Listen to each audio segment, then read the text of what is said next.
Napaka-boring naman. Teka, hindi ko pa pala natapos yung Q&A ko.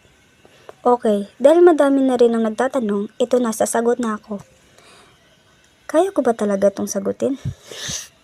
Bahala na nga. Okay, ito na. Ito, sabi ni Jandel Official. Ito tanong ko, anong mga gadget para sa pag-a-animate mo? CapCut at Ibis Paint lang. Ito, galing kang Kyle Boys. Sino po ang nag-inspire sa inyo mag-animate, Ate Yuri? Lahat. Ito sila, oh. Pero ang favorite ko ay si, Arking, Vince, at Juan. Galing kang Lance Animation. Ilang taon ka na, Yuri? 17. Pero 18 na ako this year. Chromie the Animator. Anong application at device gamit mo sa pag-animate? Sana masagot, pa-shoutout na rin. Nasagot ko na to kanina eh. So, shoutout na lang sa'yo, Chromie.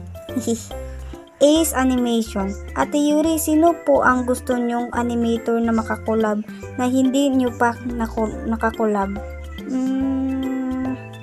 Siguro si Kuya Arkin. Dahil ang ganda ng animation niya. At isa din siya sa nag-inspire sa akin gumawa ng animation. Ito, galing kang Heavenly Animation. Ang unang tanong ko po, ano po ang real name nyo? Buong pangalan po. Secret muna, baka may search nyo sa Facebook eh. Okay. Galing din kang Heavenly Animation. Kailan po kayo mag-face reveal? Siguro pag eto, galing kang Cutie Ganda. Anong grade na po kayo, Ate Yuri? Secret. Galing kang Kelvin Pugi. Ano po ang favorite nyo pong anime, Ate Yuri? One Piece. One Piece. Adi ka na na na na na na na na.